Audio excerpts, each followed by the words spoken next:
सुहानी और केशव की शादी की सारी रस्में पूरी हो चुकी थीं और विदाई का समय हो आया था। सुहानी कमरे में बैठी अपनी सहेलियों से हंसी मजाक कर रही थी कि तभी उसकी माँ सरला आकर कहती है, सुहानी बेटी, विदाई का समय हो गया है। अब बातें बातें छोड़ और ससुराल जाने की तैयारी कर। अरे माँ, इतनी जल्दी भी क्यों मचा रही हो? बेटी को भूखी ही विदा कर दोगी क्या?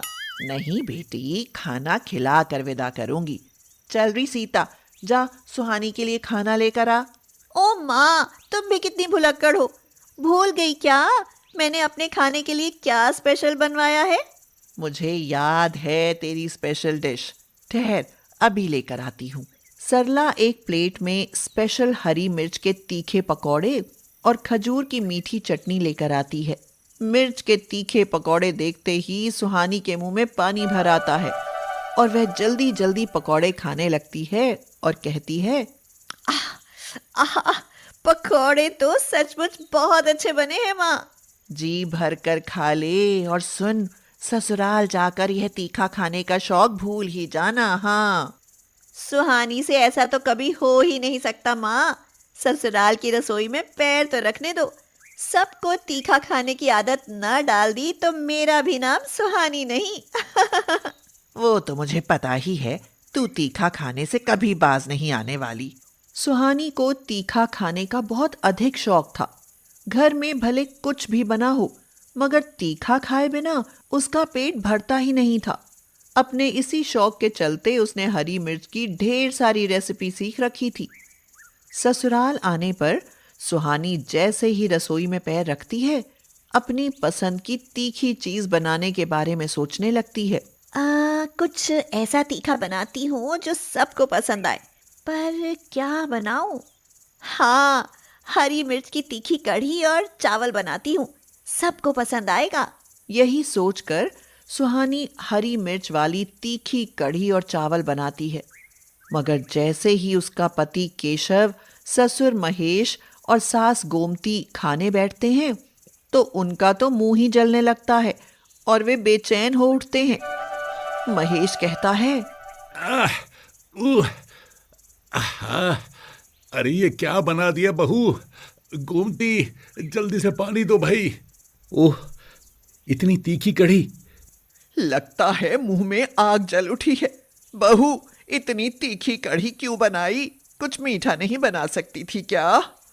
हाय, कढ़ी भले थोड़ी तीखी है, पर है बहुत स्वादिष्ट। जरा खाकर तो देखो माँ जी। क्या खाक स्वादिष्ट कढ़ी है? हमसे इतना तीखा नहीं खाया जाता। जाओ, कुछ मीठा बना कर ले आओ।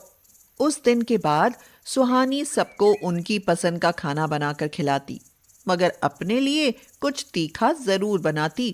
कभी मिर्च भज्जी तो कभी मिर्ची वड़ा, या फिर भरवा मिर्च बेसन में डुबोकर फ्राई कर लेती और चटनी या सॉस के साथ चटकारे ले लेकर खाती और कहती, हाँ, मसालेदार मिर्ची वड़ा तो बहुत ही स्वादिष्ट बना है।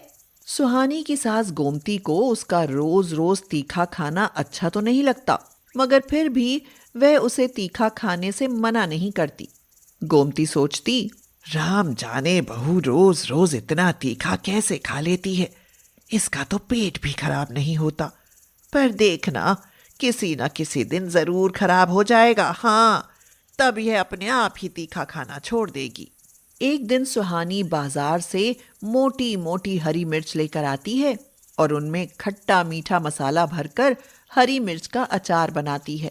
केशव काम से घर आता है तो सुहानी उसे खाने में भरवा मिर्च का अचार देती है। यह भरवा मिर्च का अचार है, इसे खाओगे तो खाने का स्वाद कई गुना बढ़ जाएगा। हाँ। ओह सुहानी, तुम तो जानती हो मैं तीखा नहीं खाता, फिर भी खाने को क्यों कह रही हो? मैं खाने को कहाँ कह रही हूँ केशव, मैं तो चखने को कह रही हूँ। स्वादिष्ट लगे तो खा लेना, वरना मत खाना। सुहानी के ये कहने पर केशव भरवा मिर्च को चखता है तो हैरान ही रह जाता है। उसे भरवा मिर्च का तीखे के साथ साथ खट्टा मीठा स्वाद बड़ा ही लाजवाब लगता है। वह कहता है, अरे वाह सुहानी, तुम्हारी भरवा मिर्च तो वाकई कमाल की है। इसने तो खाने का जायका ही बढ़ा दिया। ज्यादा तीखी तो नहीं है ना? बिल्कुल भी नहीं। मैं तो कहता हूँ पिताजी और अम्मा को भी खिलाओ ये भरवा मिर्च, देखना खुश हो जाएंगे। केशव को भरवा मिर्च की इतनी प्रशंसा करते देख महेश ने कहा, अरे ऐसा क्या है इस भरवा मिर्च में जो तू इतना खुश हो रहा है? खुद ही खाकर देख लो पिताजी। ठीक है तो दिखा बहू एक मिर्च। लो पिताजी। महेश सुहानी से मिर्च लेकर चखता है तो वह प्रसन्न हो जाता है और कहता है, अरे वाह, ये तो जरा भी तीखी नहीं है। इसका खट्टा मीठा जायका तो बड़ा अच्छा है भाई। रहने दो, क्यों झूठी तारीफ कर रहे हो? इतनी मोटी मिर्च क्या तीखी नहीं होगी भला? हाँ अगर मुझ पर भरोसा नहीं है तो लो खुद चख कर देख लो गोमती। हाँ, लाओ दिखाओ। फिर गोमती भी भरवा मिर्च का स्वाद चखती है तो वह भी सुहानी की तारीफ करने लगती है और कहती है, बहू तेरी भरवा मिर्च तो सच में बड़ी स्वादिष्ट है। आज पहली बार तीखा खाने में आनंद आ रहा है। तेरे इस लाजवाब मिर्ची अचार के बारे में तो मैं पास पड़ोस की सब औरतों को बताऊंगी। हाँ।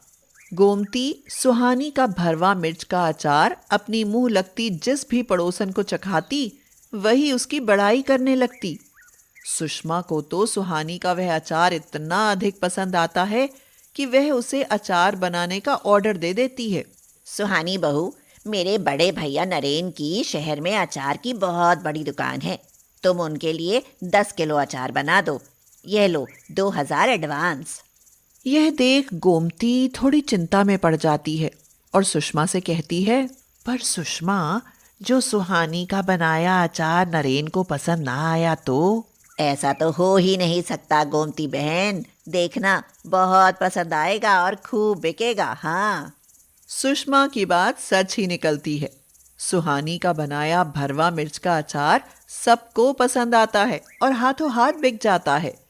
इसके कुछ ही दिन बाद नरेन खुद सुहानी से मिलने आता है और कहता है, देखिए मुझे सुहानी जी से मिलना है। सुहानी मेरी ही बहू है। कहिए आपको उससे क्यों मिलना है भाई? मैं सुषमा का बड़ा भाई नरेन हूँ। मुझे आपकी बहू को अचार बनाने का बड़ा ऑर्डर देना है। यह सुनकर गोमती की खुशी का ठिकाना नहीं रहता है। वह तुरंत सुहानी को बुलाती है। अगर आपकी ससुराल वालों को एतराज ना हो तो मैं आपको अचार बनाने का बड़ा ऑर्डर देना चाहता हूँ। भाई बहू के हाथ में हुनर है तो वो उसका इस्तेमाल क्यों ना करे? भला हमें क्या एतराज? भाई अगर बहू का बनाया अचार सबको इतना ही पसंद आता है तो वह अचार जरूर बनाएगी। हाँ, ये लीजिए 50,000 और ऐसे ही तरह तरह का तीखा खट्टा मीठा 100 किलो अचार बना दीजिए। उस दिन के बाद तो सुहानी का तीखा खाने का शौक उसके लिए तीखे का बिजनेस ही बन जाता है। वह मिर्च से तरह तरह के अचार बनाने लगती है और उसके बनाए अचार सबको पसंद आने लगते हैं। कुछ ही दिनों में वह अचार की खुद की दुकान कर लेती है और उसकी दुकान चल निकलती है। फिर केशव, महेश और गोमती सभी उसके काम में मदद करने